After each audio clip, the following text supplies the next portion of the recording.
"I just want to check my balance," the little girl whispered, her voice barely cutting through the hum of Wealth End. The millionaire burst out laughing, until his eyes locked on the screen. On a crisp autumn morning in the heart of downtown, where sleek skyscrapers gleamed under the sun and luxury SUVs glided silently along spotless avenues, a young girl named Leila Harper pushed through the heavy glass doors of the prestigious Apex National Bank. Her cheeks were smudged with dirt, her eyes weary from sleepless nights on the streets, and her tiny fingers gripped a faded old bank card like it was the only lifeline she had left. The lobby was a world of polished marble, crystal chandeliers, and the soft glow of digital screens displaying soaring stock numbers. Sunlight streamed in, bathing everything in golden light, but Leila looked like she didn't belong, like a fragile whisper in a room full of shouts. Heads turned as she shuffled forward, not with warmth, but with raised eyebrows, whispered judgments, and uncomfortable shifts in expensive leather chairs. Security guards eyed her warily. Clients in tailored suits pretended not to notice, and a few even scowled at the sight of her ragged coat and worn shoes scuffing the flawless floor. If you believe that one act of kindness can turn someone's darkness into light, and if you're someone who roots for the underdog to rise, please hit that like button right now. Leave a comment, share this with someone who needs hope, and subscribe to Kindness Stories Global. Your support lets us keep sharing these real reminders that goodness still exists. Leila's steps into that bank weren't born from bravery. They came from pure, gut-wrenching desperation. For weeks, she'd been surviving on scraps, sleeping in doorways, her stomach twisting with hunger that no amount of willpower could ignore. Her mom had passed away 2 years earlier, but before she went, she'd pressed that little plastic card into Leila's hand and whispered, "Keep this safe, sweetheart. One day, it might mean everything." Leila had clung to it through foster homes that didn't work out, through nights when the cold bit harder than the loneliness. She had no idea if there was anything on a TIF. Her mom had left her a few dollars, or nothing at all. But today, with rain-soaked clothes and strangers hurrying past her on the sidewalks like she was invisible, she finally gathered the courage to find out. The bank buzzed with the energy of money and power. Tellers typed furiously.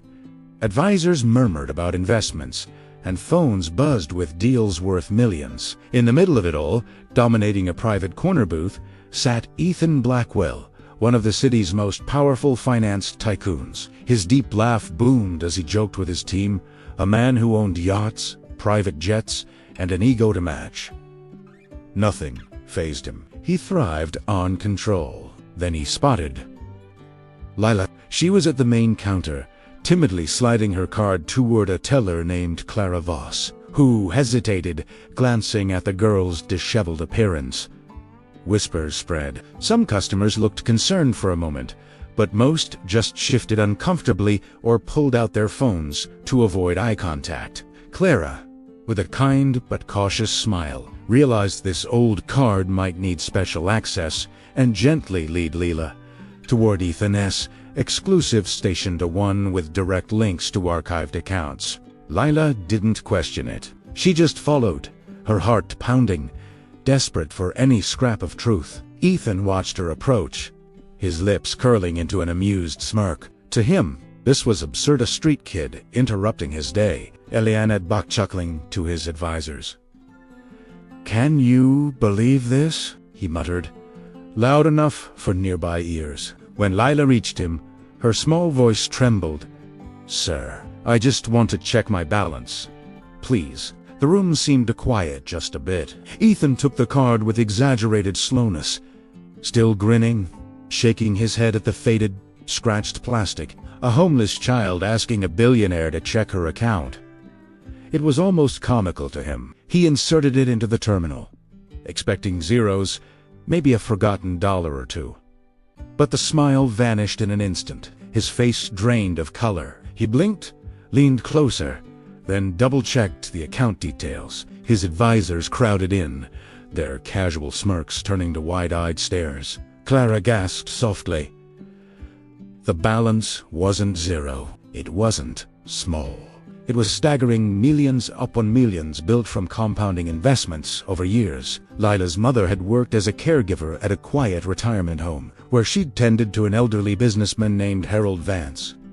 He was lonely, without family, and deeply touched by her quiet compassion in his final days. Unknown to anyone, Harold had set up a secret trust in Lila's name, seeding it with his fortune and instructions for it to grow silently through smart funds. He'd wanted the girl he'd heard so much about his caregiver's beloved daughter to have security of life ever turned cruel. And now, when Lila needed it most, it was waiting. Ethan stared at the screen, realizing the child he'd just mocked was richer than most of his high-profile clients combined. Wealth she had no clue existed. For the first time in decades, he felt small, truly humbled. The arrogance drained from his posture as he looked at Lila, not with amusement, but with a profound respect. Lila, confused by the sudden silence, fidgeted nervously. Is there anything there?" she asked, her voice cracking, bracing for the worst. Clara knelt beside her, eyes misty, and gently explained, "Sweetheart, there's more than enough. Your mom, she left you something incredible. You're going to be okay. More than okay." Tears spilled down Lila's dirt-streaked cheeks as the words sank in. Disbelief turned to sobs, not of sadness, but of overwhelming relief. She wasn't forgotten. She wasn't alone. Her mother's love had reached across time to pull her from the edge. The lobby, once filled with indifference, now hummed with stunned whispers. People who'd ignored her now watched in awe. Ethan, the man known for his sharp edges, stood slowly and approached her with a gentleness no one expected. His voice soft, he said, "I'm sorry for laughing earlier. I was wrong about everything." He called over his team, assigning his top financial experts to safeguard her funds, arrange immediate care, a warm meal, new clothes, and help finding a stable home. He even pulled a small silver pendant from his drawer, a family heirloom. He'd never seen Dan placed it in her hand. "This is for strength," he said. "You've got more of it than anyone here." As Lila clutched it, nodding through tears, a few onlookers began to clap softly, then louder, the sound growing until it filled the grand space. Strangers wiped their eyes, moved by the turnaround. If this moment warmed your heart and restored a bit of faith in humanity, please like this video, comment below. Would you have done if you were in that bank that day? Share it far and wide, and subscribe to Kindness Stories Global. Together, we're proving that stories like this can inspire real change. Later that afternoon, as Lila stepped back into the sunlight now with a full stomach, clean clothes waiting, and a future unfolding, she paused on the bustling street. The world that had felt so cold and unforgiving suddenly shimmered with possibility. The same bright morning light that had highlighted her loneliness now warmed her face with hope. The cruelty of judgments and indifference had tried to dim her light, but hidden away, protected by a mother's love and a stranger's quiet generosity, was a miracle waiting for the perfect moment. And on that crisp autumn day, in the heart of the city's gleaming towers, Lila Harper learned that unexpected kindness can come from the past, from the unlikeliest sources, and it can rewrite everything. It can turn laughter into humility, shadows into sunlight, and a lost little girl into someone ready to embrace the world again. Her small smile, the first real one in far too long, said it all. Hope had won.